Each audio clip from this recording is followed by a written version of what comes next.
জোর করে চাচাতো বোনের সাথে বিয়ে দেওয়ায় রুদ্র রাগ করে বাড়ি ছেড়েছিল, আর আজ 8 বছর পরে বাবার কথা রাখতে বাড়ি ফিরে এলো, যার ধ্যানে জ্ঞানে কোনো ইচ্ছেই ছিল না ফিরে আসার। রুদ্র আজ ফিরে এসেছে শুধু এটা বোঝাতে যে ছোটবেলার সেই বিয়েটা মানে না আর না মানবে। জেদ ধরে সেই চাচাতো বোন অদরাকেও দেখেনি এতগুলো বছর, তবে যখন অদরার মুখোমুখি হলো তখন নিজেই মুগ্ধ চোখে তাকিয়ে রইল। তবে কি জেদ ধরে ভুল করে ফেলেছিল? বিয়ের আসরে হঠাৎ শোনা গেল বউ নাকি পালিয়েছে। পুরো বিয়ে বাড়িটা বাড়ি হয়ে উঠল। আরিফ নেওয়াজ মেয়ের পালানোর কথা শুনে চিন্তিত হয়ে বসে পড়লেন। এদিকে বিয়ের পাত্রী অদরা নেওয়াজ বিয়েটা জোর করেই দিতে চেয়েছিল। তার বাবা নিজের বাড়ি রেখে অদরার খালার বাড়িতে এনে বিয়ের আয়োজন করেছিলেন। অদরা সেই বিয়ে থেকে পালিয়ে গিয়ে নিজের বাড়িতে ফিরে এলো। সবাই অদরাকে দেখে হতবাক। অদরার বড় শাসি রুকাইয়া, তিনি অদরাকে ধরে জিজ্ঞেস করলেন, তোর এই অবস্থা কেন? আর এমন বিয়ের সাজ সেজেছিস কেন? তুই কি বিয়ে থেকে পালিয়ে এসেছিস? অদরা হাঁপাতে হাঁপাতে বড় চাচা আরমান নেওয়াজ আর পাশে গিয়ে বসলো। তিনি হাত ইশারা করে সবাইকে চুপ থাকতে বললেন। অতঃপর তিনি অদরার মাথায় হাত রেখে মোলায়েম কণ্ঠে বললেন, অদরা কি হয়েছে? অদরা বলল, আব্বু আর আম্মু খালামনির বাড়িতে নিয়ে জোর করে বিয়ে দিতে চেয়েছিল, সেখানে থেকে পালিয়ে এসেছি। আরমান নেওয়াজ কপালে বাজ ফেলে বললেন, কই, আমরা তো জানি না। অদরা বলল, আব্বু কাউকে জানায়নি, তার বন্ধু ছেলের সাথে বিয়ে দিতে চেয়েছিল। আর কেন পালিয়েছে জানো? ওই ছেলে বিয়ে করে সামনের সপ্তাহে তার সাথে করে বিদেশে নিয়ে যাবে। যদি সেখানে চলে যায় তাহলে তোমাদের তো দেখতে পাবো না, তাই পালিয়ে এসেছি। পাশে থেকে আরমান নেওয়াজ তার ছোট ছেলে আদ্রকে বললেন, তোমার মেজো আব্বুকে ফোন দিয়ে বলো অদরা বাড়ি ফিরে এসেছে, আর ওদের ফিরে আসতে বলো এখনই। আদ্র ফোনটা বের করে কয়েক কদম দূরে চলে যেতে আরমান নেওয়াজ অদরাকে বললেন, যাও ফ্রেশ হয়ে নাও, আমি আছি, ওসব নিয়ে আজ চিন্তা করতে হবে না। অদরা মাথা নাড়িয়ে উঠে সিঁড়ির দিকে চলে গেল। রুমে এসে দরজা লাগিয়ে খুশিতে নাচছে। ভাগ্যিস পালিয়ে এসেছিল, না হলে এতক্ষণে গভীর জলে ডুবে যেত। এমন সময় রুমের দরজায় তাকালো অদরার ছোট চাচার মেয়ে সোহা। অদরার থেকে 3 বছরের ছোট। দুজনেই বেস্ট ফ্রেন্ডের মতো ভালো মন্দ সব কিছু শেয়ার করে। এর আধা ঘন্টা পরে অদরার বাবা আরিফ নেওয়াজ তার স্ত্রী অনিমা বাড়িতে এলেন। ওদের অপেক্ষায় ছিলেন আরমান নেওয়াজ। তিনি তাদের দুজনকে উদ্দেশ্য করে বললেন, অদরাকে বিয়ে দেওয়ার কি খুব জরুরি? আরিফ নেওয়াজ এগিয়ে এসে খানিকটা নিচু গলায় বললেন, জরুরি নয়, তবে মেয়ে মানুষ, বিয়ে তো দিতেই হবে। তাই বলে আমাকে না জানিয়ে আমি কি মরে গিয়েছি? ভাইজান, ভুল হলে মাফ করবেন। আমার কাছে আর পথ ছিল না, ভালো ছেলে পেয়েছিলাম তাই বিয়ে দিতে চেয়েছিলাম। আরমান নেওয়াজ উঠে দাঁড়িয়ে বললেন, তুই অদরাকে কয়বার বিয়ে দিতে চাইছিস? ওর তো বিয়ে হয়ে গিয়েছে, আর এমন তো নয় যে আমরা ওকে কোনো কিছু নিয়ে অস্বীকার করছি। আরিফ নেওয়াজ কিছুটা নিচু আবার কিছুটা জোর গলায় বললেন, অস্বীকারের প্রশ্ন নেই, তবে তোমরা যেটাকে বিয়ে বলছো আমিও প্রথমে ভেবেছিলাম, কিন্তু তোমার ছেলে কই? আমার তো সাহস হয়নি যে তোমার কথার উপরে কথা বলবো, তবে এইটুকু বলতে পারি, ওদের ছোটোবেলা সেই বিয়েটাকে সিরিয়াসভাবে আমি আমার মেয়ের জীবনটা থামিয়ে দিতে পারি না। তোমার ছেলে বাড়িতে আসার কোনো নামগন্ধ নেই, আর ওর ভরসায় অদরাকে বসিয়ে রাখা বেকার। কথাটা আরমান নেওয়াজ কানে পৌঁছাতে তার চোখ দুটো রক্তিম বর্ণ ধারণ করলো। তপ্ত শ্বাস ফেলে বললেন, 1 সপ্তাহের মধ্যে আমার ছেলেকে আমি ফিরিয়ে আনছি। যদি না আনতে পারি, আমি আরমান নেওয়াজ এই নেওয়াজ বাড়িতেই থাকবো না, আর তখন অদরাকে যেখানে পারিস সেখানে বিয়ে দিস। আরিফ নেওয়াজে এর উত্তরে বললেন, ছেলে মেয়েদের বিষয় নিয়ে তুমি বাড়ি ছেড়ে যাবে কেন? আরমান নেওয়াজ স্তব্ধ শ্বাস ফেলে গটগট করে সিঁড়ি বেয়ে উপরে চলে গেলেন। বিকেল পর্যন্তই রুমে রইলেন। এখন ছেলেকে ফোন দিবেন। এই টাইমে রুদ্র ফ্রি হয়। তিনি কল দেওয়ার কিছুক্ষণ পরেই রুদ্র কলটা রিসিভ করলো। বলল, হ্যালো বাবা, ভালো আছো? তুমি? ভালো। মা কেমন আছে? ভালো। কি করছে এখন? কাজ করছো নাকি? না। তোমাকে একটা কথা বলতে চাই। হ্যাঁ বাবা বলো। বাড়ি ফিরে আসবে না? রুদ্র সোজা উত্তর, না। কেন? রুদ্র বিরক্তি নিয়েই বলল, বাড়িতে ফিরে গেলেই তো তোমার ভাতিজিকে বিয়ে করতে বলবে। আমি বিয়ে করতে পারবো না ওকে। আরমান নেওয়াজ গলার কণ্ঠ ভারী করে বললেন, বিয়ে না করার কারণ কি? ও দেখতে খারাপ, নাকি ও সাধারণ মানুষের মতো নয়? বাবা, প্রশ্নটা ভালো খারাপ এরকম কিছু নয়। আমারও তো একটা স্বাধীনতা আছে। আমি কেন ওকে বিয়ে করব?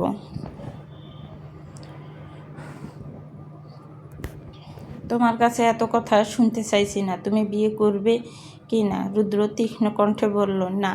আরমান নেওয়াজ রেগে গিয়েও থেমে গেলেন। রাগ করা যাবে না এই মুহূর্তে, বুঝিয়ে আনতে হবে। এরপরে গভীর শ্বাস ছেড়ে শুধালেন, রুদ্র, তুমি অদরাকে বিয়ে করতে চাইছো না? বেশ, তাই হবে, আমি মানব। তবে তুমি বাড়ি ফিরে এসো। এই যে এসে জাস্ট একটা মাস থাকো, সবার সাথে মিশো। 1 মাস, 1 মাস। এরপরে যদি তোমার বিয়ে করতে ইচ্ছে না হয় তাহলে আমি কোনো জোর করব না। আর আজ একজন বাবা হিসেবে ছেলের কাছে 1 মাস সময় চাইছি। রুদ্র মিনিট 2 চুপ করে রইল। ভাবলো, এত করে যখন বাবা বলছে, না করলে ভালো হবে না। আর 1 মাসই তো, ঘুরবে ফিরবে, সময় চলে যাবে। এরপরে বলবে বিয়ে করবে না, কোনো ঝামেলাই হবে না। আরমান নেওয়াজ অনেক আশাবাদী হয়ে রইলেন। রুদ্র স্বাভাবিক কণ্ঠে বলল, ঠিক আছে, আমি আসব, তবে 1 মাসই কিন্তু। রুদ্রের সম্মতি পেয়ে আরমান নেওয়াজ নরম হয়ে বললেন, ঠিক আছে, 1 মাসই। একটু তাড়াতাড়ি আসলে ভালো হয়, শরীরটাও ভালো যাচ্ছে না আমার। দেখো যদি টিকিটটা 2-1 এর মধ্যে অ্যারেঞ্জ করে আসতে পারো কিনা। রুদ্র আর না ভেবে বলল, 2 দিনের মধ্যেই আসছি। ঠিক আছে, আর শোনো, তোমার আর আমার এই চুক্তি যেন কেউ না জানে, ঠিক আছে? কেউ জানবে না। 2 দিন পরে নেওয়াজ বাড়ির সদর দরজায় এসে দাঁড়াতেই রুদ্রর মা রুকাইয়া অশ্রুকাতর হয়ে ছেলের সামনে গিয়ে দাঁড়ালেন।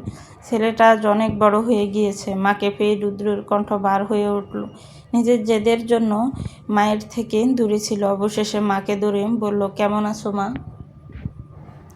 অনেক ভালো। তুই কেমন আছিস বাবা? ভালো।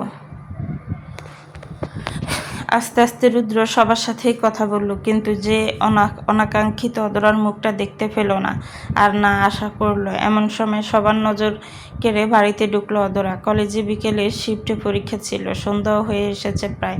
অদরা রুদ্রকে দেখে একটু রেগেই তার বাবার পাশে দাঁড়ালো, তাকালো না পর্যন্ত। পাশ থেকে রুদ্রর মা রুকাইয়া বললেন, ও তোর চাচাতো বোন অদরা। রুদ্র অদরার দিকে প্রথমবার তাকাতেই কিছুক্ষণের জন্য থমকে গেল। অদরার নাম ও অদরাকে দেখে রুদ্র ঠায় কিছুক্ষণ দাঁড়িয়ে রইল। চোখ ফেরানোর মুশকিল হয়ে গেছে তার জন্য। অদরা রুদ্রকে প্রথম দেখছে না, এর আগেও ফোনে দেখেছে, তবে রুদ্রের দিকে তাকাতেও ইচ্ছে করছে না। অভিমান, রাগ জমে আছে অনেক। রুদ্র আর ওর কয়েকবার আগে বিয়ে পড়িয়ে রাখে বাড়ির সবাই। অদরা বোধ বুদ্ধি অতটাও হয়েছিল না, তবে বুঝাবার পর জানতে পারে এই রুদ্র ওর জন্যই বাড়ি ছেড়ে চলে গিয়েছিল। এরপর আর রুদ্রর প্রতি কোনো আগ্রহ দেখায়নি। এই মুহূর্তে রুদ্রর গোর কাটে আরমান নেওয়াজের ডাকে। তিনি রুদ্রকে রুমে গিয়ে ফ্রেশ হতে বলেন, অনেকটা জার্নি করে এসেছে। রুদ্র অদরার পানে আরেকবার তাকিয়ে চলে গেল। পরিচয়ে আসা যাক। মরহুম শাহাদাত নেওয়াজের 3 ছেলে। বড় ছেলে আরমান নেওয়াজ, স্ত্রী রুকাইয়া, তাদের 2 ছেলে। বড় ছেলে রুদ্র নেওয়াজ 8 বছর যাবৎ বাহিরের দেশে ছিল। ছোট ছেলে আদ্র নেওয়াজ পড়াশোনা প্রায় শেষের দিকে, সাথে বড়দের সাথে পারিবারিক ব্যবসাটাও টুকটাক শিখছে। মেজ ছেলে আরিফ নেওয়াজ, স্ত্রী অনিমা, তাদের 1 মেয়ে অদরা নেওয়াজ, ইন্টার সেকেন্ড ইয়ারে উঠছে। আর ছোট ছেলে আদনান নেওয়াজ, স্ত্রী নাজমা, তাদের 1 মেয়ে সোহা নেওয়াজ, ইন্টার ফার্স্ট ইয়ারে পড়ছে। রুদ্র ফ্রেশ হয়ে নিচে এলে রুকাইয়া ছেলেকে খাবার টেবিলে বসিয়ে পরম যত্নে খাবার বেড়ে দিলেন। রুদ্রর মাথায় তখনও অদরার মুখটা ঘুরপাক খাচ্ছিল। এর মাঝে অদরা নিচে নেমে পানির বোতল নিয়ে আবার চলে গিয়েছে। কোনো কথাও বলেনি। রুদ্র খাবার খেয়ে বাহিরে বাগানের দিকে হাঁটতে গেল। হাঁটতে হাঁটতে একটা বন্ধুর সাথে কথা বলল যে ভালোভাবেই এসেছে। এর অনেকক্ষণ পরে রুদ্র বাড়ির ভিতরে ঢুকে ড্রয়িং রুমে এসে বসলো। একা একা খুব বোরিং লাগছিল, তার জন্য উঠে চলে গেল। যাওয়ার আগে মেজো চাচি অনিমাকে বলে গেল কফি বানাতে, এসে খাবে। এদিকে অদরা পড়াশোনা শেষ করে নিচে এলো, সোহাও এলো। অনিমা অদরাকে ডেকে বললেন, অদরা, এই কপিটা রুদ্রকে দিয়ে আয় তো। অদরা নাক মুখ কুঁচকে বলল, আমি যাব? সোহা আছে, সোহাকে বলো। সোহা মাথা নাড়িয়ে বলল, না মনি, আমি যাব না, তুমি অদরা আপুকেই পাঠাও। অদরা সোজা গলায় বলল, আমি যাব না। উনি কেমন না কেমন, হুট করে ওনার সামনে কফি নিয়ে যাব কেমনে? অনিমা মেয়ের এই কথা শুনে কড়া গলায় বললেন, একসাথেই বড় হয়েছিস, এখন আবার কেমন না কেমন বলছিস কেন? কফিটা চুপচাপে নিয়ে দিয়ে আয়। আমার কিন্তু এত কথা পছন্দ না। অদরা কফির মগটা হাতে নিয়ে হনহন করে চলে গেল। সাথে সোহাকেও নিয়ে যেতে চাইল, কিন্তু সিঁড়ি দিয়ে রুকাইয়া নামতে নামতে সোহাকে আরেকটা কাজ দিয়ে বসলেন। সোহা যেতে পারল না, অদরা একাই গেল। রুদ্র রুমের সামনে এসে সে দরজায় হালকা চাপড় মেরে বললে, আসবো? ভিতরে থেকে রুদ্র বলল, কে? অদরা গম্ভীর কণ্ঠে বলল, অদরা আসবো? রুদ্র ছোট করে জবাব দিল, আয়। অদরা রুমে ঢুকলো। রুদ্র লাগেজ খুলছিল। অদরা কপিটা সাইড টেবিলে রেখে চলে এলো। রুদ্র তাকিয়ে অদরাকে দেখতে পারল না, তার আগেই চলে গিয়েছে অদরা। অদরা নিজের রুমে এসে বিছানায় চুপটি করে বসলো। খুব রাগ হচ্ছে। কেনই হবে না? রুদ্র ওকে হয়তো মনেই রাখেনি। রাখলে তো অন্তত একটা ভালো মন্দ কোনো কথা বলতে পারত। রাতের খাবার খাওয়ার সময় সবাই বসে আছে, শুধু অদরা বাদে। তারপর আর নিচেই নামেনি। সোহা ডেকে এসেছে, বলেছে পরে আসবে। এখন সবাই খাবার টেবিলে বসে আছে। আরিফ নেওয়াজ মেয়েকে পাশে না পেয়ে অনিমাকে বললেন, অদরা কোথায়? রুমে আছে বোধহয়, ওকে ডেকে নিয়ে এসো। যাচ্ছি। অনিমা চলে গেল। আরিফ নেওয়াজ সারাদিন যেখানে থাকুক না কেন, রাতে মেয়ের সাথে একসাথে খেতে বসতে না পারলে সে পর্যন্ত খাবারই খান না। অনিমা মেয়েকে ডেকে নিয়ে এলেন। অদরা মুখটা বাহার করে আছে। রুদ্র অদরার দিকে তাকালো না, না চাইতে চোখ থেমে গেল। হালকা করে গভীর শ্বাস ছেড়ে চোখে সরিয়ে নিল। ভেবেছিল হয়তো সাধারণ হবে, কিন্তু প্রথম দেখার পরে বলতে গেল ভালো লেগে গিয়েছে। অদরা চুপচাপ এসে তার বাবার পাশের চেয়ারে বসলো। এরপরে অদরা খাওয়া শুরু করলো। আরিফ নেওয়াজও খাওয়া শুরু করলেন। এই মেয়ে তার সব। আল্লাহর কাছে অনেক চাওয়ার পরে এই মেয়েকে তিনি পেয়েছেন, আর সব শান্তি যেন এই মেয়ের কাছে। অদরা খাবার খাওয়ার সময় 1 সেকেন্ডের জন্য রুদ্রের দিকে তাকায়নি। ছোটবেলা থেকে বড্ড যে দূর, সেই যে এখনো আছে। যখন ঠিক করেছে রুদ্রর দিকে তাকাবে না, তার মানে তাকাবেই না। এদিকে রুদ্র খাচ্ছিল আর থেকে থেকে অদরার দিকে তাকাচ্ছিল। রুদ্র খাবারটা শেষ করে রুমে এসে পড়ল। আদ্র আর সোহাকে ডেকে লাগেজ খুলল। রুদ্র সোহাকে নিয়ে অদরাকে ডাকতে পাঠিয়েছিল। অদরা আসেনি, বলেছে পড়াশোনা আছে। রুদ্রভাই বোনদের জন্য কিছু জিনিস এনেছে বলতে আদ্রর জন্য গড়ি পারফিউম, পরে ওর জিনিস দিয়ে দিব। অন্যদিকে বাপ চাচা চাচি সবার জন্য কিছু না কিছু এনেছে, সেগুলো নিজেই দিতে গেল। জিনিসগুলো দিয়ে রুমে আসার পথে সামনে পড়লো অদরা। রুদ্র পথ আটকিয়ে দাঁড়িয়ে পকেটে হাত গুজে অদরাকে পা থেকে মাথা অবধি পরখ করলো। মুখে ছিল কেমন একটা বাঁকা হাসি। অতঃপর অদরার পানে তাকিয়ে বলল, অদরা, তো কী অবস্থা? ভালো। আপনার? ভালো। অদরা হাসার চেষ্টা করে বলল, যেতে দিন। রুদ্র সরে দাঁড়িয়ে বলল, ঠিক আছে, যা। অদরা চলে গেল। যেতে যেতে বিড়বিড় করে বকতে লাগলো, ডং কত! এতক্ষণে জিজ্ঞাসা করছে কী অবস্থা। চোরের মতো চলে গিয়েছিল, এখন আবার বীরের মতো ভাব নিয়ে এসেছে। সেই তো আমার কাছে চোরই। ইচ্ছে করছে মাথাটা দুম করে পাঠিয়ে দে। রুদ্র অদরা যাওয়ার পানে তাকিয়ে হেসে গাড়ে কাত রেখে বিড়বিড় করে বলল, উফ, ওকে বিয়ে করব না বলে বড্ড আফসোস করে ফেললাম। এই তো ভালোই দেখতে, এখন বিয়ের কথা বলতে গেলে তো কেস খেয়ে যাব। কি কপাল মাইরি। পরদিন সকালবেলা আরিফ নেওয়াজ ড্রয়িং রুমে বসেছিলেন। নাফিসা রেডি হয়ে ব্যাগপত্র গুছিয়ে নিচে নামলেন। তার স্বামী আদনান নেওয়াজ একটা কলেজে শিক্ষকতা করেন। 1 বছর ধরে এই শহর থেকে অন্য জায়গায় বদলি হয়েছেন, যার পরনায় নাজিফাও সেখানেই তার সাথে থাকেন। আরিফ নেওয়াজ নাজিফাকে বললেন, ভাবি এখনই রওনা হবেন? ভাইজান। রুকাইয়া আর অনিমা গাড়ি পর্যন্ত এগিয়ে দিলেন। আরেকদিকে আবার অনিমার আপন ছোট বোন নাজিফা। এর একটু পরে আরমান আর আরিফ নেওয়াজ দুজনে চলে গেল অফিসে। আদ্র আজ বলেই দিয়েছেন যাবে না, ভার্সিটি যাবে। আদ্র রেডি সেডি হয়ে নিচে নেমে বসলো। সকালের খাবার খায়নি, কাউকে তো দেখতেও পাচ্ছে না। এখন যে বেড়ে খাবে তাও অলসতা লাগছে, তাই হাই তুলতে অদরাকে ডাকে দিল। অদরা কই রে? মেজো আব্বু ডাকছে তোকে, নিচে আয় তো। ওর ডাক শুনে অদরা দৌড়ে রুম থেকে বের হয়ে সিঁড়ি দিয়ে নামতে নামতে দেখলো ড্রয়িং রুমে ওর বাবা নেই। তাই গাল ফুলিয়ে বলল, কই আব্বু কই? চলে গিয়েছে। তুমি না বললে ডাকছে তাহলে কোথায়? খাবার টেবিলে। কি? আদ্র বলল, খাবার বেড়ে দে, খিদে পেয়েছে, ভার্সিটি যাব। অদরা ফোঁস করে শ্বাস ছেড়ে জিজ্ঞেস করলো। আদ্র চুল সোজা টেনে গলায় বলল, পারবো না। তুমি মাঝে মাঝেই এমন করো। আব্বুর কথা বলে ডেকে এনে কাজ করতে বলো। আদ্র মাথায় হাত দিয়ে একটু পাম দিয়ে বলল, আরে এমন করিস কেন? আমি তোর বড় ভাই লাগি না? বড় ভাই হিসেবে তো 3 বেলা খাবার বেড়ে খাওয়াতে পারিস। অদরা ঝাড়ি মেরে বলল, পারবো না, বিয়ে করে বউকে বলো আমার এখন জামাইকে খাবার বেড়ে দেওয়ার সময়, তোমাকে না। রুদ্র সিঁড়ির উপরে দাঁড়িয়ে অদরার কথাগুলো শুনছে, হাসছে। আদ্র চোখ ছোট ছোট করে বলল, এই তুই কি আমাকে অপমান করছিস? অদরা বলল, অপমান নয়, অপমানস। আদ্র সে কথায় পাত্তা না দিয়ে বলল, প্লিজ এবারই শেষ, খেতে দে, পারবো না আমি। এই সময় ভিতরে থেকে অনিমা অদরাকে ডেকে বললেন, অদরা, রুদ্র আর আদ্রকে খেতে দে, আমি এক্ষুনি আসছি। আদ্র উঠে দাঁড়িয়ে বলল, এইবার শুনলি তো, ভাইও আসছে, আয় এখন। অদরা এগিয়ে গেল, খাবার টেবিলে এসে আদ্রকে খেতে দিল। মিনিট 2 পরে রুদ্র এলো, কালো টি শার্ট আর কালো শর্ট প্যান্টে পড়েছে। অদরা এক পলক তাকিয়ে বিনা বাক্যে খাবার বেড়ে দিয়ে আদ্রর পাশে বসলো। রুদ্র অদরার দিকে তাকালো, আবার থেকে থেকে ওর প্লেটের দিকে তাকালো। আদ্র জটফট খাওয়া শেষ করে উঠে দাঁড়িয়ে অদরাকে বলল, এই তোর আজকেও পরীক্ষা আছে? ঠিক আছে, আনতে যাব, দাঁড়িয়ে থাকিস। অদরা ফট করে কি যেন ভেবে বলল, না ভাইয়া, যেও না। আদ্র পেছন ফিরে বলল, কেন, কি সমস্যা? অদরা একবার রুদ্রের দিকে তাকালো, আবার আদ্রের দিকে তাকিয়ে হেসে বলল, আসলে তোমার কষ্ট করে যেতে হবে না, বান্ধবীরা সাথে আছে তো। ঠিক আছে, আমারই ভালো। আদ্র বেরিয়ে গেল। রুদ্র অদরার মুখ পানে তাকালো। এতক্ষণ যাবৎ কিছু বলেনি, তবে এখন না বলেও থাকতে পারছে না। বলল, এখনো কি ইলিশ মাছ বেছে খেতে পারিস না?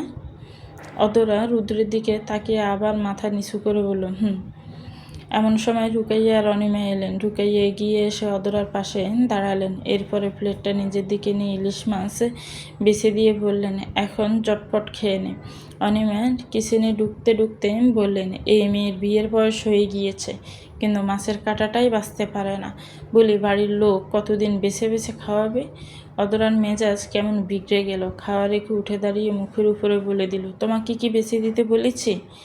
যার সাথে বিয়ে হবে সেই দিবে, আর না হলে আব্বু গিয়ে বেছে দিয়ে আসবে। খাবোই না, তোমার মাছ তুমি নিয়ে পুকুরে ছেড়ে আসো। বলেই দুবদা পা ফেলে উপরে চলে গেল। রুদ্র নির্বাক হয়ে তাকিয়ে রইল। অদরার কথাগুলো শুনে নিজেই হেসে উঠল। এরপর রুদ্র খাওয়া শেষ করে উপরে চলে এলো। রুমে এসে লাগেজ খুলে অদরার জন্য আনা জিনিসগুলো বের করলো। এরপর সেগুলো নিয়ে রুম থেকে বের হয়ে আটা দিল অদরার রুমের দিকে। অদরা মুখ ফুলিয়ে বিছানায় বসেছিল। রুদ্র এসে দরজা টোকা দিল। দরজা খোলাই আছে, তবুও রুদ্র ঢুকলো না। অদরা রাগী কণ্ঠ বলল, কে? রুদ্র। অদরা উঠে দাঁড়ালো, দরজা খুলে বলল, ও, ভিতরে আসুন, কিছু বলবেন? রুদ্র রুমে ঢুকলো, অদরার দিকে জিনিসগুলো এগিয়ে দিয়ে বলল, এগুলো তোর জন্য এনেছি। অদরা রুদ্র থেকে জিনিসগুলো নিয়ে বিছানায় রাখলো। রুদ্রকে যতটা খারাপ গুরু গম্ভীর ভেবেছিল, অতটাও খারাপ মনে হচ্ছে না। অদরা রুদ্রের দিকে তাকিয়ে বলল, বসুন। না, বসবো না। তোর না একটু পরে পরীক্ষা, পড়তে বস তাহলে, আমি যাই। অদরা মাথা নাড়ালো। রুদ্র দরজার দিকে পা বাড়াতে অদরা হাত উছিয়ে কিছু একটা বলার জন্য প্রস্তুত হলো। রুদ্র অমনি ঘাড় ঘুরিয়ে অদরার দিকে তাকালো, বলল, কিছু বলবি? অদরা ইতস্ত কণ্ঠে বলল, থ্যাংক ইউ। রুদ্র হালকা হেসে বলল, ওয়েলকাম। রুদ্র রুম থেকে বের হয়ে এলো। যেতে যেতে নিজে কী কারণে খুশি হলো বলতে পারল না।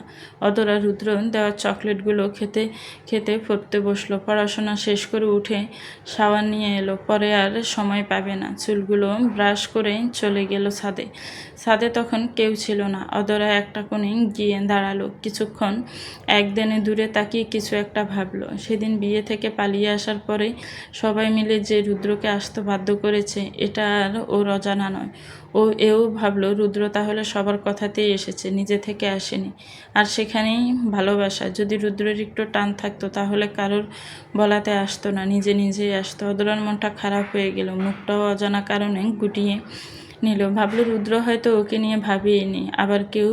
আবার এও ভাবলো, রুদ্র হয়তো পড়াশোনা নিয়ে ব্যস্ত ছিল, তাই হয়তো ভাবার সময়ই পায়নি। অদরা কথাগুলো ভেবে রুমে চলে এলো। পরীক্ষার সময়ে হয়ে আসছে, তাই কলেজ ড্রেস বের করে রেডি হয়ে বের হলো। রুদ্র নিচেই বসে ছিল। অদরা নিচে নামে রুদ্রকে দেখে এরপর হাই তুললে মাকে ডাকলো। অনিমা ভেতরে রুম থেকে বের হলেন। অদরা বলল, আম্মু গেলাম। তিনি অদরার কাছে আস্তে আস্তে বললেন, এই খেয়ে যাবি না?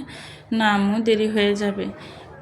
কোনো দেরি হবে না, এখানে এসে বস। না আম্মু, পরে, এখন যাই। অদরা চলে যাবে ঠিক তখন রুদ্র উঠে দাঁড়িয়ে কড়া কণ্ঠে ডেকে উঠল, এই এদিকে আয়।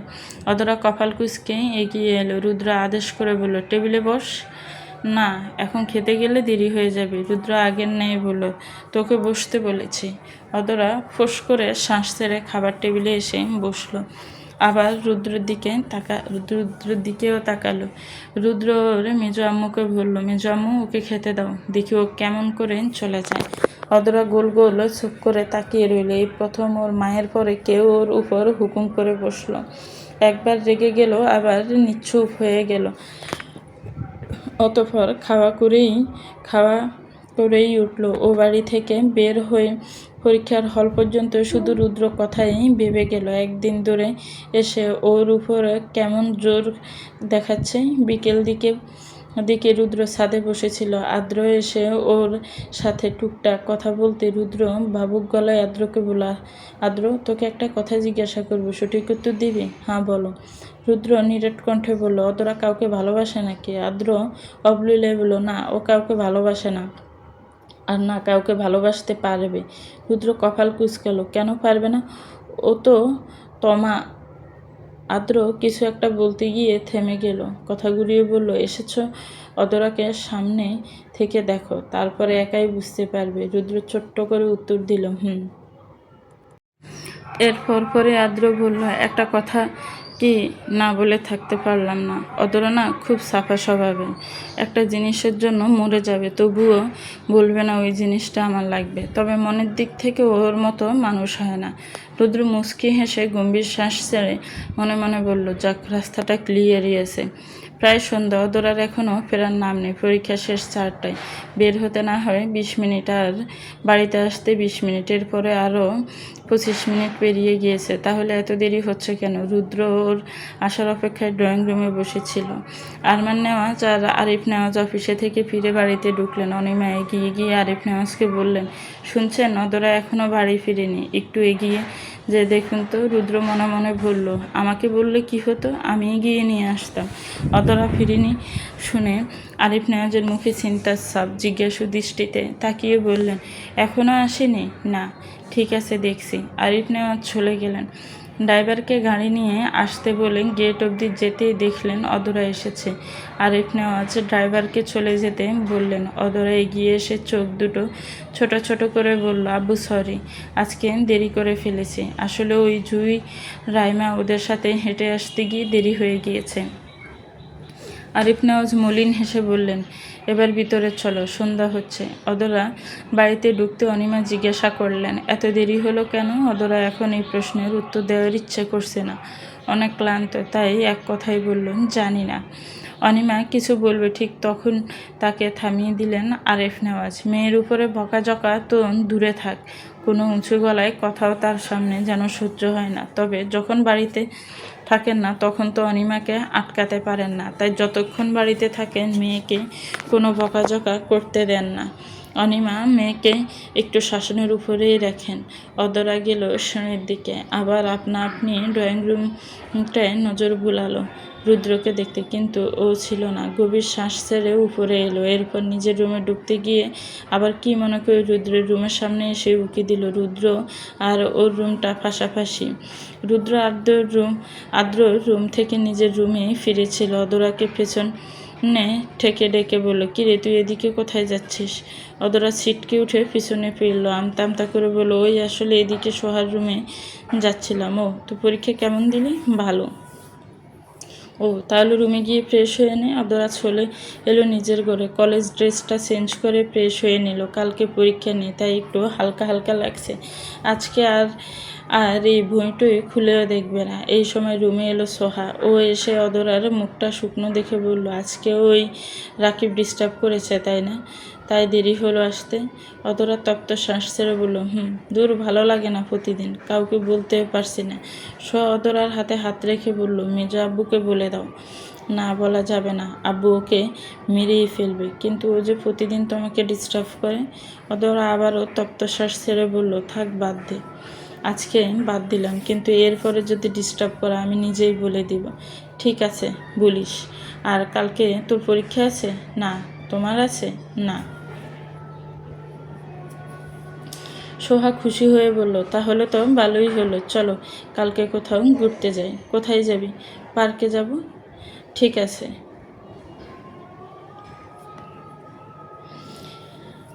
কি পড়ে যাবে? অদরা সসূচক শব্দ উচ্চারণ করে বলল, এখন এগুলো ভাবতে ভালো লাগছে না, পরে ঠিক করব। আর শোন, এই কথা যেন আদ্রভাইয়ের কানে না যায়। তোর তো আবার আদ্রভাইকে না বললে রাতের ঘুম হয় না। যদি ভাইয়ার কানে খবর যায় তাহলে তোর খবর আছে। সোহা মেয়েলি হেসে বলল, আরে না, বলবো না। সোহা অদরার সাথে কথা বলে চলে এলো। সামনে দেখা হলো আদ্রুর সাথে। আদ্রকে দেখেই বলল, ভাইয়া কালকে ফ্রি আছো? না, কেন? ভাবছিলাম কালকে ঘুরতে যাব। আদ্র ওর থেকে কথা বের করতে হেসে বলল, ও ভালোই তো। কোথায় যাবি বলিস? তোদের ফুচকা খাওয়ার টাকা না হয় আমিই দিব। সোহা অনায়াসে বলে উঠল, বড় আব্বুদের অফিসে যাওয়ার পথে যে একটা পার্ক আছে না, সেখানেই যাব। আদ্রু ব্রু ছিঁড়ে বলল, ভালোই। কালকে যাওয়ার আগে দেখা করে যাস আর টাকা নিয়ে যাস। ঠিক আছে। সোহা চলে যেতে আদ্রু বিড় করে বলল, আসিস, 1 টাকাও দিব না। কোথায় যাবি এটা জানার দরকার ছিল, তাই পাম দিলাম। আর এই আদ্র ফুচকা খেতে টাকা দিবে? অসম্ভব।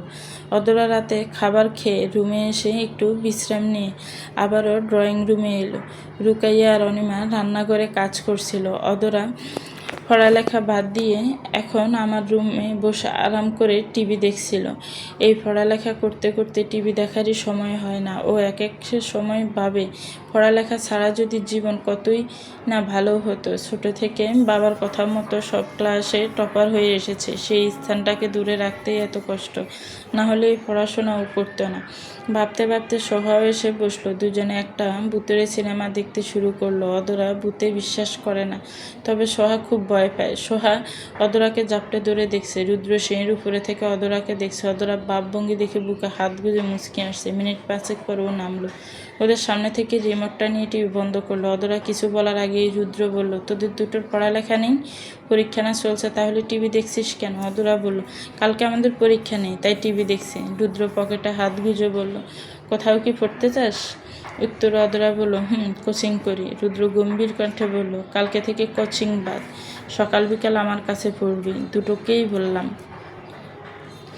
রান্নাঘর থেকে অনিমা বললেন, রুদ্র, এবার কথা একটা ভালো কথা বলেছিস। বাহিরে পড়তে যেতে হবে না, তুই পড়াস। অদরা আর মায়ের দিকে তাকিয়ে বলতে গেল, কিন্তু আম্মু। অনিমা মেয়ের উদ্দেশ্যে কড়া গলায় বললেন, কিসের আম্মু? রুদ্রর কাছেই পড়বি। অদরা খুব কষ্টে মুখ থেকে শব্দ বের করল, ঠিক আছে, পড়ব। অনিমা রুকাইয়া চলে গেলেন। রুদ্র সোফায় বসলো। অদরা সোহা ওদের মতো টিভি দেখছে। রুদ্র হুট করে সোহাকে ডেকে বলল, এইখানে আয়। সোহা উঠে রুদ্রের পাশে এসে দাঁড়ালো। রুদ্র বলল, মাথাটা খুব ধরেছে, একটু টিপে দে তো। সোহা রুদ্রের মাথায় হাত দিয়ে টিপে দিতে শুরু করলো, কিন্তু রুদ্রের কোনো আরাম লাগছে না। তাই বলল, হচ্ছে না। এই অদরা, তুই আয় তো। অদরা চোখ ছোট ছোট করে বলল, আমি? অদরা উঠে এলো। সোহা গিয়ে নিজের জায়গায় বসলো। রুদ্র গা এলিয়ে দিল। অদরা রুদ্রর পিছনে এসে দাঁড়ালো। রুদ্রর দিকে তাকিয়ে তাকিয়ে রইল। খুব কাছে থেকে দেখছে। বুকের ভিতর কেমন দুকফুক করছে। মাথায় হাত দিতে ইতস্ত লাগছে। অতঃপর আলতো করে রুদ্রর মাথায় হাত রাখলো। রুদ্র এবার কিছু বলল না। ভালোই লাগছে ওর। দেখতে দেখতে 1/2 ঘন্টা পার হয়ে গেল। অদরার হাত ব্যথা করছে, বলতেও পারছে না, সইতেও পারছে না। রুদ্র চোখ বন্ধ করে আছে। সোহাত টিভি দেখছে। আরও মিনিট 5 গেল ওইভাবেই। রুদ্র ঘুমিয়ে গিয়েছে কিন্তু কিনা দেখতে অদরা রুদ্রর কানে সুরসুরি দিল। রুদ্র চোখের পাতা খুলে বলল, ঘুমায়নি। অদরা হাসার চেষ্টা করে বলল, না মানে দেখছিলাম আর কি, ঘুমিয়ে গিয়েছেন কিনা। তোর ঘুম পাচ্ছে? না। রুদ্র পুনরায় চোখ বন্ধ করে বলল, যা এখন। যাব? অদরা তৎক্ষণাৎ সোহাকে টান দিয়ে নিচে চলে গেল। সিঁড়ি দিয়ে যেতে যেতে রুদ্রের দিকেও তাকালো। রুদ্র গাড় ঘুরিয়ে সেদিকে তাকালো। চোখে চোখ পড়তে অদরা দৃষ্টি নিচের দিকে নিয়ে চলে গেল। যা দেখে রুদ্র অগোচরে হাসলো। ওদের যাওয়ার পরে নামলো আদ্র। ও রুদ্রকে হাসতে দিয়ে জিজ্ঞেস করলো, ভাইয়া একা একা হাসছে যে? রুদ্র বসতে ইশারা করে বলছি বস। আদ্র আদ্র বসলো। রুদ্র বলল, একটা গান আছে না, আমি সামনে পিছে না ভাবিয়া এ কি করিলাম, নিজের পায়ে নিজেই আমি কুড়াল মারিলাম। আদ্র কপাল কুঁচকে বলল, মানে? রুদ্র হেসেই বলল, আমি অদরাকে না দেখে বিয়ে করতে চাইনি। বাবার কাছে 1 মাসের সময় নিয়ে এসেছি, ভেবেছি ঘুরবো ফিরবো চলে যাব। তবে এসে অদরাকে দেখার পরে মনে হচ্ছে নিজের পায়ে নিজেই আমি কুড়াল মেরেছি। এখন কি অদরা ভালোবাসবে আমায়? মনে তো হয় না। আদ্র খুশি হয়ে বলল, এতে আবার কুড়াল মারার কি আছে? তুমি চেষ্টা করে যাও, ভালোবাসবে। ও যে রাগী জেদি, এ নিয়ে একটু চেষ্টা বেশিই করতে হবে। ওর পছন্দের জিনিসগুলো ওর সামনে বারবার করতে হবে, আর আমি তোমার পাশে আছি। রুদ্র আয়েসি ভঙ্গিতে বসে বলল, আছিস তো ভালো, কিন্তু ওকে পটাবো কী করে? ওর কি পছন্দ, ও কী খেতে পছন্দ করে, কিচ্ছু তো জানি না। আমি জানি, তোমার কোনো চিন্তা নেই। আর শুনলাম কালকে নাকি দুজনে ঘুরতে যাবে, যাওয়ার প্ল্যানটা সিক্রেট রেখেছে। এই কথা শুনতেই রুদ্রের মুখে এক ঝিলিক বাঁকা হাসি ফুটে উঠল। বলল, ওরা ওদের প্ল্যানটা সিক্রেট রাখুক, আর আমারটা আমি সিক্রেট রাখবো। সকাল সকাল অদরার ঘুম ভাঙল সোহার ডাকে। রুমের দরজা ধাক্কাচ্ছে। সোহার এই দরজা ধাক্কানোর শব্দ ওর ঘুমটা ফুরুত করে উড়ে গেল। বিরক্তি নিয়ে উঠে বিছানা থেকে নেমে দরজা খুলে দিল আর বলল, সকাল সকাল গরুর মতো চিল্লাচিল্লি করছিস কেন? আপু, রাতে বাইয়া বলল না যে আমাদের পড়াবে? বাইয়াই ডেকেছে, বই খাতা নিয়ে তার রুমে যেতে বলেছে। অতরা রুমে ফিরে এসে বলল, দূর, আজকের দিনটা বন্ধ পেয়েছি, তাও আবার পড়তে হবে? পড়বো না। পড়বে না? না। সোহা অদরাকে রাজি করাতে পারল না। পরিশেষে নিজেই পড়তে চলে গেল। অদরা ফ্রেশ হয়ে এসে রুম থেকে বেরিয়ে গেল। ও রুদ্রর কাছে পড়বেই না। ওইদিকে রুদ্র আর জোর করল না, ওরও মুড নেই পড়ানোর। তখন না ভেবেই বলে দিয়েছিল পড়াবে, আর তার মধ্যে অদরাও আসেনি। পড়ানোর কোনো ইচ্ছেই জাগছে না। অদরা ড্রয়িং রুমে এসে পা রাখতে আরিফ নেওয়াজ ডাকলেন। অদরা তার কাছে গিয়ে বসলো। বাবা মেয়ে কথা বলতে শুরু করলো। বলতে গেলে গল্পই করছে। এমন সময় এলেন আরমান নেওয়াজ। তিনি অদরার পাশে বসে বললেন, তুমি একটু তোমার আম্মু আর বড় আম্মুকে পাঠিয়ে দাও, বলো যে জরুরি কথা আছে। অদরা উঠে চলে গেল। অতঃপর ওর মাকে আর বড় আম্মুকে বলল নিচে যেতে, কথা বলবে। রুকাইয়া আর অনিমা নিচে এলেন। অদরা চলে গেল রুদ্রের রুমের দিকে, দেখতে যে সোহাকে কেমন পড়াচ্ছে। দরজার সামনে এসে দেখলো সোহা ভালোই পড়ছে। রুদ্র অদরার উপস্থিতি বুঝতে পেরে গাড় ঘুরিয়ে বলল, এদিকে আয়। অদরা এগিয়ে গেল। রুদ্র সোহাকে বলল, আজকের মতো এই পর্যন্তই, আবার সন্ধ্যায় সন্ধ্যায় যা। ঠিক আছে। সোহা চলে গেল। অদরা দরজার কাছে 2 হাত পেছনে দিয়ে দাঁড়িয়ে আছে। রুদ্র বলল, এখানে আয়। অদরা এগিয়ে গেল। রুদ্র গম্ভীর কণ্ঠে বলল, শুনলাম আজকে ঘুরতে যাবি। আপনাকে কে বলল? সোহা। ঘুরতে যাব ভেবেছি। অদরা মনে মনে সোহাকে বকলো, শয়তান কোথাকার। এরপরে আর কিচ্ছু বলবো না। একটা কথাও পেটের মধ্যে রাখতে পারে না, শুধু এই রুম থেকে বের হতে পারলে হয়। তোর খবর আছে? রুদ্র জিজ্ঞেস করলো। সাথে কে যাবে? অদরা কাঁধ ঝাড়া দিয়ে বলল, সাথে আবার কে যাবে? আমরা দুজনেই যাব। রুদ্রর থেকে কোনো কথা আসার আগে অদরা বলল, আচ্ছা ভাইয়া, আজকে আমাদের সাথে ঘুরতে যাবেন? একটা পার্কে যাব, আপনাকেও ঘুরে ঘুরে দেখাবো। রুদ্র কিছু একটা ভাবলো, এই সুযোগে হাতছাড়া করতে চাচ্ছে না। সাথে সাথে উত্তর দিল, ঠিক আছে। কখন যাবে? রুদ্রের সম্মতিতে অদরার মুখটা ছোট হয়ে গেল। ভেবেছিল রুদ্রকে বললে হয়তো যেতে চাইবে না, কিন্তু যাওয়ার জন্য রাজি হয়ে গিয়েছে। আর তাছাড়া অদরা তেমন কোনো সমস্যা নেই। ও বলল, বিকেল 3টায় যাব। আর আজকে পড়তে এলি না কেন? অদরা হাসার চেষ্টা করে বলল, সন্ধ্যা থেকে আসব। ওকে, এখন আসি, যা।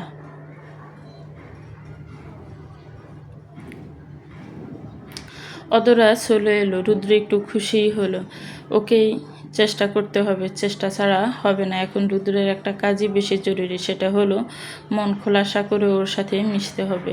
তাহলেই ওর মতে ভালোবাসা তৈরি করা সম্ভব হবে। রুদ্রর মাথায় একটা প্রশ্ন ঘুরপাক খাচ্ছে, ও কি পারবে এর আগে যদি মেয়েটার মনে ভালোবাসা তৈরি করতে? ওকে 1 মাসে পারতেই হবে। বিকেলের দিকে অদরা আর সোহা ম্যাচিং 3 পিস পরলো, মেরুন রঙের জর্জের 3 পিস। এর আগে দুজনে ঘুরে ঘুরে অনিমার থেকে যাওয়ার অনুমতি নিয়েছে, ওদের যেতে দিতে চায়নি। যখন শুনেছে সে যে রুদ্রর সাথে যাবে, তখন আর না করেনি। অদরা সোহা রেডি হয়ে নিচে এলো। রুদ্র প্রথমে অদরাকেই দেখলো, 3 পিস পরেছে আর কোমর পর্যন্ত চুলগুলো বেনুনি করা, চোখে কাজল আর হালকা লিপস্টিক। ও এই অবস্থাতে যাবে ভেবেই রুদ্রের মাথা গরম হয়ে গেল। আগে কিভাবে গিয়েছে না গিয়েছে সেটা ওর ব্যাপার ছিল, তখন রুদ্র ছিল না। এখন তো রুদ্র আছে, রুদ্র ছায় ও ব্যতীত অধরার সৌন্দর্য কেউ দেখতে পারবে না। অতঃপর বলল, তোরা রেডি? সহ উত্তর দিল, রুদ্র একটু রেগে গিয়ে বলল, তোরা এই ড্রেস পরে যাবি? তোদের বোরকা নেই? সোহা বলল, আমার আছে। রুদ্র ব্রু কুঁচকে অধরাকে বলল, তোর বোরকা আছে? না। কেন?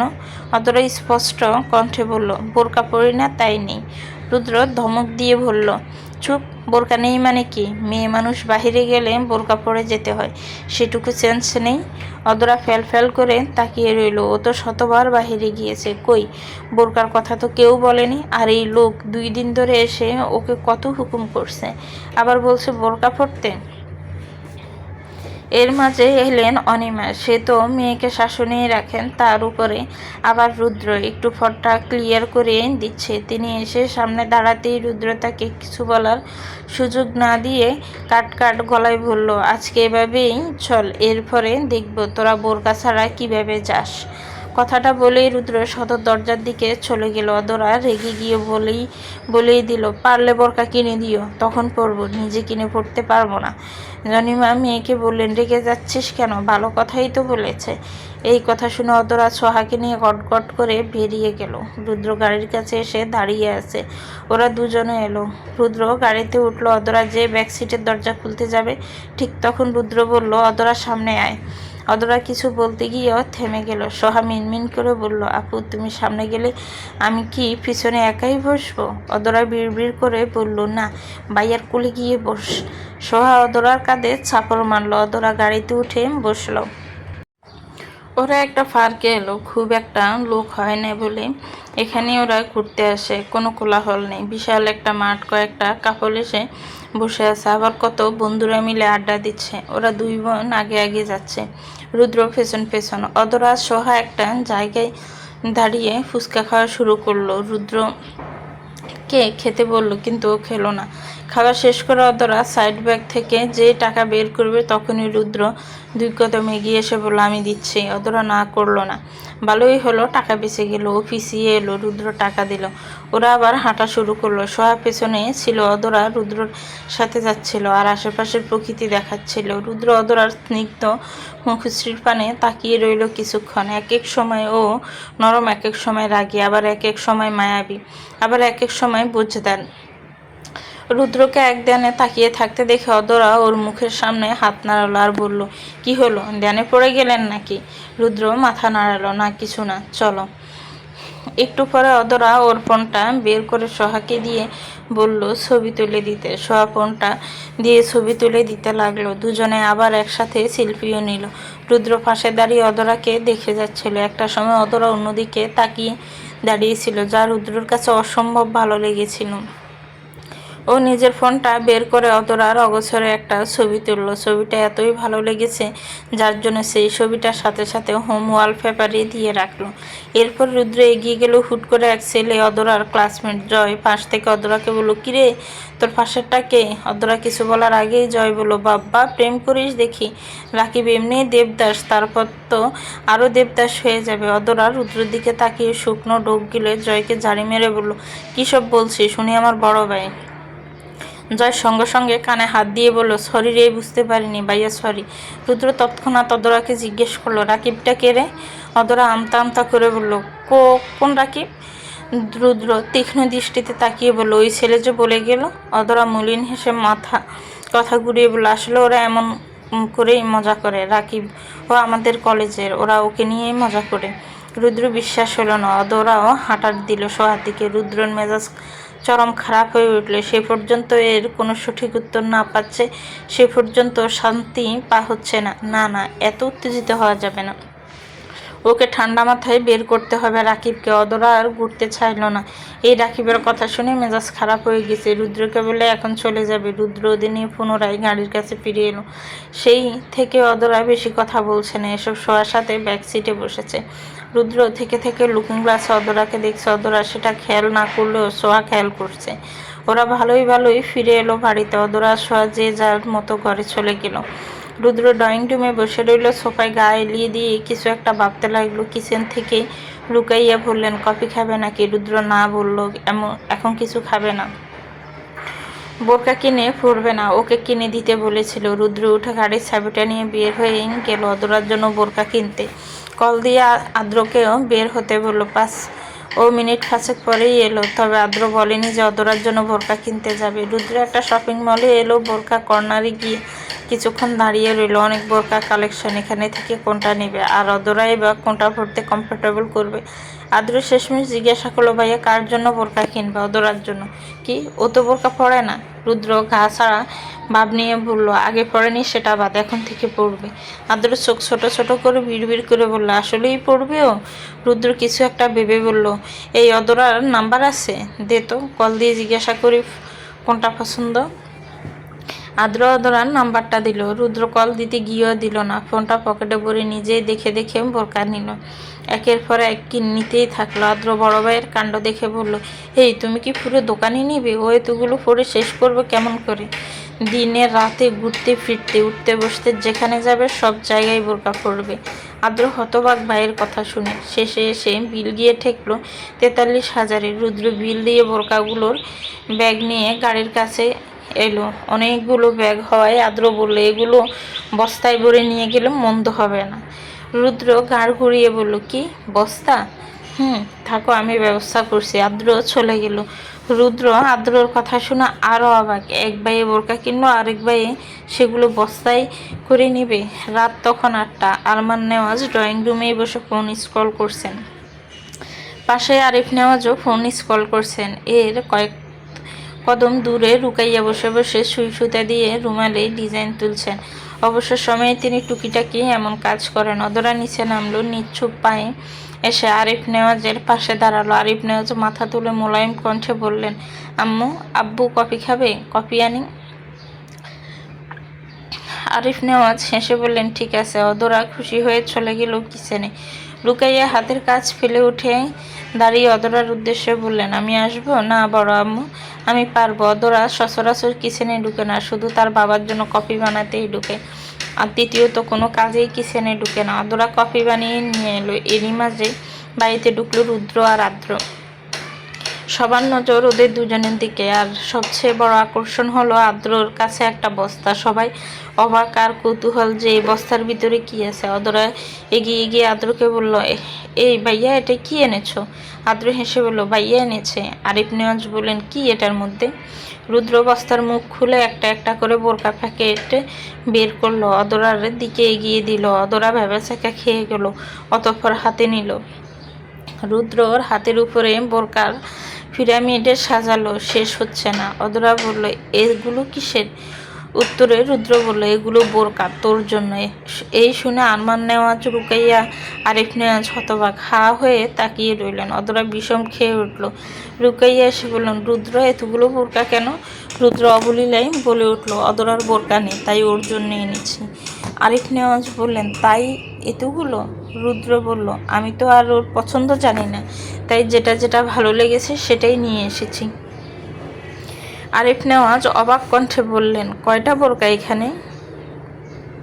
পাশ থেকে আদ্র ফট করে বলল, মেজো আব্বু, 18টার মতো হবে, সাথে আবার ম্যাচিং স্কার্ফও না। অদরা মনে মনে ভাবল, বাবা, আমার কথা আবার ওনার কানেও গিয়েছিল তখন, তাই বলে এতগুলো বোরকা? 10টা হলেও ভালো ছিল, কিন্তু এতগুলো ও পড়বে কখন? অদরাকে ভাবলেস হয়ে থাকতে দেখে আদ্র ওকে একটু ধাক্কা দিল। অদরা গোর থেকে বেরিয়ে এলো। আদ্র বলল, কিরে, কোথায় হারালি? এগুলো গুছিয়ে উপরে যা। রুকাইয়া হেসে বললেন, এরা সব কয়টা জোকে চলে, মাথায় যা আসে তাই করে। এর থেকে অদরাকে সাথে নিয়ে গেলেই তো হতো, ওর নিজের পছন্দ মতো আনতে পারতো। অদরা সেই কথায় পাত্তা না দিয়ে রুদ্রকে বলে, ভাইয়া, এখানে থেকে সোহাকে দিবনি? রুদ্র মাথা নাড়িয়ে হেসে বলে, ঠিক আছে, দিস। আরিফ নেওয়াজ পুনরায় বসলেন। আরমান নেওয়াজ তখনও হতবাক হয়ে তাকিয়ে রয়েছেন। তিনি ছেলের দিকে তাকিয়ে বললেন, রুদ্র, উপরে এসো তো, একটু কথা আছে। রুদ্র ওর বাবার দিকে তাকিয়ে বলল, সিরিয়াস কিছু? এসো। রুদ্র আরমান নেওয়াজের ঘরে এলো। তিনি ছেলেকে ডেকেছেন কিছু গুরুত্বপূর্ণ কথা বলতে। সকালে তিনি আরিফ নেওয়াজকে বলে দিয়েছেন রুদ্র 1 মাসের শর্ত নিয়ে এসেছে। অদরার বাবা মাও 1 মাস পরে রুদ্রের মতামতে সম্মতি দিবেন, কেননা জোর করে আর কিছু হলো সংসার তারা করাতে পারবেন না। 1 মাস তারা দেখবেন সম্পর্ক কত দূর গড়ায়। এরপর না হয় অদরাকে বিয়ে দিয়ে দিবেন অন্য কোথাও। আরমান নেওয়াজ বিছানায় বসেছিলেন। রুদ্রকে পাশে বসতে বললেন। রুদ্র বসতেই তিনি গলার কণ্ঠ খাতে নামিয়ে বললেন, রুদ্র, তোমার কি মনের পরিবর্তন হচ্ছে? বলতে চাচ্ছ অদরাকে নিয়ে? রুদ্র স্বাভাবিক গলায় বলল, আমার সময় চাই। বেশ, তাই নাও। তবে আমরাও অনেক ভাবলাম, তোমার যা ইচ্ছে তাই হবে, কেননা জোর করে তো আর আমরা তোমাকে একটা সংসার চাপিয়ে দিতে পারবো না। রুদ্রর মুখটা ফ্যাকাশে হয়ে গেল। 8 বছর বাড়িতে ফিরে আসেনি শুধু অদরাকে বিয়ে করার জন্য। ভেবেছিল হয়তো অদরাকে মনে ধরবে না, সেই অনুযায়ী ও অদরাকে দেখেওনি। তবে যেদিন অদরাকে প্রথম দেখেছে তারপর থেকে আর এই মন সরাতেই পারেনি, মনের মধ্যিখানে বসিয়ে ফেলেছে। রুদ্র উঠে দাঁড়ালো, আবার বলল, বাবা, এই বিষয়টা এখন বাদ দাও। আমি সময় চাই, 1 মাস পরে আমি আমার মতামত জানিয়ে দিব। ঠিক আছে, তুমি যা চাও তাই হবে। রুদ্র কথাটা বলে বলে চলে গেল। রুমে এসে শাওয়ার নিয়ে সাদা টি-শার্ট আর কালো প্যান্ট পরে নিল। ওর আবার স্কাই ব্লু রঙটা বেশি পছন্দ, সেই হিসাবে শার্ট টি-শার্টও অনেক আছে এ রঙের। এখন সাদা শার্টই পরল। শার্টের কলার ভেঙে চুলগুলো সেট করে নিল। রুদ্র সিঁড়ি দিয়ে নিচে নেমে এসে দাঁড়ালো। চোখ দুটো তখনও অদরার খোঁজে। অদরা নিচে ছিল না। রুদ্র অদরাকে দেখতে না পেয়ে গভীর শ্বাস ছাড়ল। রুকাইয়া এসে জিজ্ঞাসা করলেন, রাতের খাবার দিবেন কিনা? রুদ্র অনীহা জানালো। চলে যাওয়ার আগে ওর মাকে বলল, চিন্তা না করতে, ফিরতে রাত হবে। এদিকে অদরা ব্যালকনিতে বসে ফোন স্ক্রল করছিল। একটু পরেই শুয়ে পড়ল। হঠাৎ বাহিরে থেকে আরিফ নেওয়াজের ডাক এলো। অদরা ব্যালকনি থেকে রুমে এসে বলল, আবু, ভিতরে এসো। আরিফ নেওয়াজ ভিতরে এসে বললেন, কি করছো? এই তো ভাবছি শুয়ে পড়বো। কিছু বলবে আব্বু? শুনলাম সোহা নাকি আজ রুদ্রর কাছে আজকে পড়তে গিয়েছিল। রুদ্র নাকি তোমাকে যেতে বলেছে? হ্যাঁ আব্বু। তাহলে তো ভালোই, কোচিংয়ে তো পড়ছই, এর পাশাপাশি কোনো কিছু না বুঝলে রুদ্রর কাছে পড়বে, এমনকি আদ্রও আছে। ঠিক আছে, কোনো পড়া না বুঝলে যাব। আরিফ নেওয়াজ মেয়ের সাথে আরও কিছু কথা বলে বের হয়ে গেলেন। অদরা গভীর শ্বাস ফেলে ছেড়ে রুমের দরজা বন্ধ করে বিছানায় এলো। ঠিক করলো কালকে সকালে থেকে রুদ্রর কাছে পড়তে যাবে, না হলে কেউ ছাড়বে না। পরদিন সকালবেলায় রুদ্র মাত্রই উঠে ফ্রেশ হয়েছে। এরই মাঝে সোহার ডাক। রুদ্র ভাবলো হয়তো পড়তে এসেছে। আবার রাগও হলো অদরা আসে না বলে। অদরার জন্যই বলেছিল যে পড়াবে, কিন্তু ও তো আসেই না। রুদ্র দরজা খুলে সামনে থাকা ব্যক্তিকে না দেখেই বলল, সোহা, ভিতরে আয়। তখনই রুদ্রের চোখ গেল অদরার দিকে। অদরাও এসেছে, তবে ডাক দিয়েছে সোহা। রুদ্রের মুখে হাসি ফুটে উঠল, আয় ভিতরে আয়। অদরা সোহা ভিতরে ঢুকলো। রুদ্র দুজনের উদ্দেশ্যে বলল, ব্যালকনিতে গিয়ে বস, আসছি। অদরা রুদ্রর দিকে তাকিয়ে ব্যালকনিতে চলে গেল। রুদ্র রুমের সাথে ব্যালকনিটা আবার ভালোই বড়। একপাশে বুক সেলফ আছে, সাথে বেতের টি টেবিল। অদরা এসে ব্যালকনির পর্দাগুলো সরিয়ে দিল। তখনই সূর্যের তীক্ষ্ণ রোশনি এসে ছড়িয়ে গেল। রুদ্র যে চেয়ারটায় বসবে তার পাশের চেয়ারে অদরা সোহাকে বসালো। রুদ্র এলো। নিজের পাশের চেয়ারে সোহাকে দেখে রেগে ফোঁস করে শ্বাস ছাড়ল। কই ভেবেছিল ফাঁসি বসবে, কিন্তু তার হলো কই। রুদ্র রাগি করলো, তবে বুঝতে দিল না। ও সোহার পাশেই বসে বলল, যে পড়াটা নিয়ে সমস্যা সেটা বের কর। ওদের পড়া শেষ, অদরা আর সোহা চলে যাবে। রুদ্র তখন অদরাকে বলল, অদরা, তোর পরীক্ষা বিকেলে, তাই তো? অদরা পেছনে ফিরল। রুদ্র নিজের ফোনের দিকে তাকিয়ে বলল, আজকে নিতে যাব। অদরা চোখ বড় বড় করে তাকালো। অনীহা জানিয়ে বলল, নিতে যেতে হবে না, আমি আসতে পারবো। পাশ থেকে সোহা বলল, আপু, তুমি না করছো কেন? ভাইয়া তো ভালোর জন্যই বলেছে। অদরা কটমট দৃষ্টিতে তাকালো সোহার দিকে। সোহা ওর তাকানোর মানে বুঝলো না। রুদ্র কড়া গলায় বলল, নিতে যাব মানে নিতে যাব, এর বাহিরেও কোনো কথা শুনতে চাচ্ছি না। এখন চুপচাপ যা। অদরা আর কিচ্ছু বলবে, কিন্তু রুদ্র চোখ গরম করে তাকিয়ে বলে, যেতে বলেছি, যা। অদরা কিছু বলতে না পেরে হন করে চলে গেল। পেছন পেছন সোহাও গেল। অদরা রুমে এসে বিছানায় বসলো। সোহা এসে বলল, ভাইয়া যেতে চায়, যাক। যাক না। অদরা দরজার দিকে তাকিয়ে সোহাকে আস্তে করে বলল, তোর মাথায় আসলেই বুদ্ধি নেই। প্রতিদিন রাকিব দাঁড়িয়ে থাকে, সেটা জানিস না? ভাইয়া গেলে তো রাকিব ঝামেলাও করতে পারে। এমনিতে দেখিস না কেমন ঘুরঘুর করে। যে কারণে আমি আব্বুকে যেতে বলিনি, আদ্র ভাইয়াকেও বলিনি, আর তুই রুদ্র ভাইয়াকে বললি যে আনতে যেতে। গাদা কোথাকার। সোহা অদরার পাশে বসে বলল, সরি আপু, বুঝতে পারিনি। অদরা মনে মনে বলল, এখন আর সরি বলে কি লাভ, দেখা যাক কি হয়। আল্লাহ আল্লাহ করে আজকে রাকিব না থাকলেই ভালো হয়। অদরা পরীক্ষা দিয়ে বের হয়ে দেখলো রুদ্র গেটের সামনে দাঁড়িয়ে আছে, স্কাই ব্লু রঙের শার্ট সাথে কালো প্যান্ট, হাতে সানগ্লাস। অদরার কাছে ভালোই লাগলো, বলতে খুবই ভালো লাগলো। ও রুদ্রকে শুধু স্কাই ব্লু রঙের শার্ট পরতেই দেখেছে, ভাবলো হয়তো এই রং পছন্দ। অদরা এগিয়ে আসতে আশেপাশে তাকালো, দেখলো রাকিব আছে কিনা। যেই দেখলো রাকিব নেই, ঠিক তখনই তাড়াহুড়ো করে রুদ্রকে বললো, ভাইয়া চলুন তাহলে। রুদ্র আশেপাশে তাকিয়ে বললো, এখনই চলে যাবি? অদরা মিন করে বলল, তাহলে আপনি থাকুন এখানে, মেয়ে দেখুন, আমি চলে যাই। রুদ্র সানগ্লাস পরে বাঁকা হেসে বলল, আর ইউ জেলাস? অদরা নাক মুখ কুচকে বলল, কি, কিসের জেলাস? রুদ্র প্রসঙ্গ পাল্টাতে গা ছাড়া ভাব নিয়ে বলল, ও কিছু না, চল তাহলে যাই। রুদ্র গাড়িতে ওঠার আগে আবারও আশেপাশে তাকালো, কিছু তো আছেই যা অদরা লুকাচ্ছে, যা ওকেই বের করতে হবে। আর ওই রাকিব, ওই ছেলেকেও বের করতে হবে। সন্ধ্যায় প্রতিদিনের মতো অদরা আজকে ওর বাবার জন্য কফি বানাতে কিচেনে ঢুকলো। রুদ্র সিঁড়ির উপরে দাঁড়িয়ে ফোন স্ক্রল করছিল আর ওকেই দেখছিল। ঠিক তখন আদ্র এলো। আদ্রকে পেছনে থেকে বলল, কি করেছো? রুদ্র শ্বাস ছেড়ে বলল, বাহ, কি আর করব, আমার রাঁধুনি চাচাতো বোনকে দেখি। ও দেখো দেখো। আদ্র শোন। বল। বলছি অদরা কি সবার জন্যই কফি বানায় নাকি রে? আদ্র বলল, ভাইয়া ওর কফি খুব এক্সপেন্সিভ, ও শুধু মেজো আব্বুর জন্যই বানায়, মনের ভুলও অন্য কারোর জন্য বানায় না। রুদ্র একথা শুনে বাঁকা হেসে বলল, আমার জন্য বানাবি কি? আদ্র বাবুক গলায় বলল, ও যে জেদি, এমনি বললে বানাবে না, প্রেশার দিতে হবে। ঘণ্টাখানিক পরে অদরা আর সোহা কথা বলতে বলতে নিচে এলো। রুকাইয়া আর অনিমা কথা বলছে, আর কেউ ড্রয়িং রুমে নেই। অদরা আর সোহা সোফায় গিয়ে বসলো। সোহা টিভি চালু করলো। এমন সময় অনিমা সোহাকে ডাকলেন। সোহা উঠে চলে গেল। অনিমা বললেন, তোর রুদ্রবাইকে এই কফিটা দিয়ে আয়। অদরা বললে তো কত বাহানা। সোহা সম্মতি জানালো, ঠিক আছে দাও। সোহা কফি নিয়ে সিঁড়ি দিয়ে উপরে উঠে যেতে লাগলো। অদরা চট করে উঠে ওর পিছন পিছন গেল। অদরা উপরে এসে সোহার থেকে কফির মগটা কেড়ে নিয়ে বলল, আমি নিয়ে যাচ্ছি, তুই আমার রুমে যা। সোহা মাথা নাড়িয়ে বলল, ঠিক আছে। অদরা রুদ্রের রুমের সামনে এসে ডাক দিল, ভাইয়া আসবো? রুদ্র রেডি হচ্ছিল, ইপ্তির সাথে কিছু কেনাকাটা করতে যাবে। অদরার ডাক শুনে ভিতরে আসতে বলল। অদরা ভিতরে ঢুকে রুদ্রের দিকে তাকালো। স্কাই ব্লু রঙের শার্ট পরেছে আর সাদা রঙের প্যান্ট, শরীরে বেশ ভালো মানিয়েছে, চুলগুলো ভালো করে সেট করছে। অদরার কাছে ভালো লাগলো, কিন্তু এপাশ ওপাশ করলো না।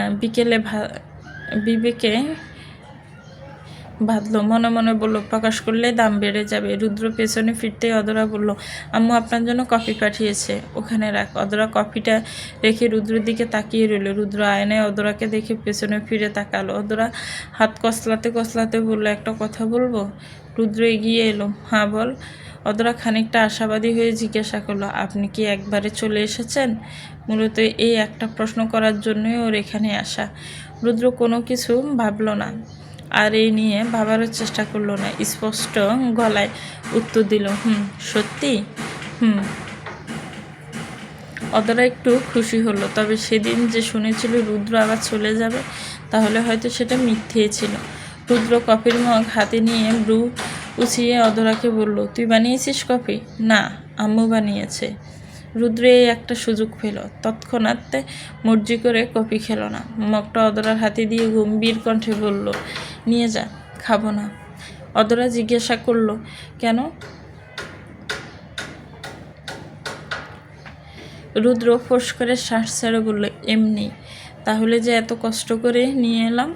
রুদ্র দরজার সামনে এসে ঘাড় ঘুরিয়ে পেছনে অদরার ফানে তাকালো। খানিকটা মোলায়েম কণ্ঠে বলল, যেদিন নিজে কষ্ট করে বানিয়ে নিয়ে আসবি সেদিন খাবো। অদরার মাথায় ঢুকলো না। ফেল ফেল করে তাকিয়ে থেকে পট করে বলে উঠল, আমি কফি বানাতে পারি না।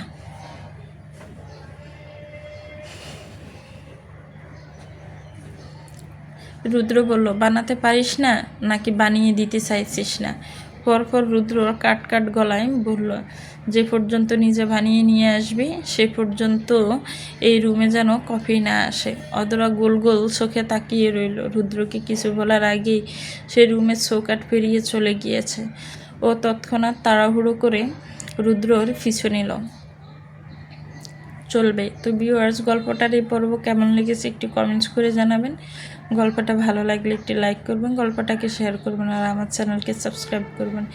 যারা অলরেডি সাবস্ক্রাইব করে রেখেছেন তাদেরকে অনেক অনেক ধন্যবাদ। ভালো থাকবেন, সুস্থ থাকবেন, আমার চ্যানেলের সাথেই থাকবেন।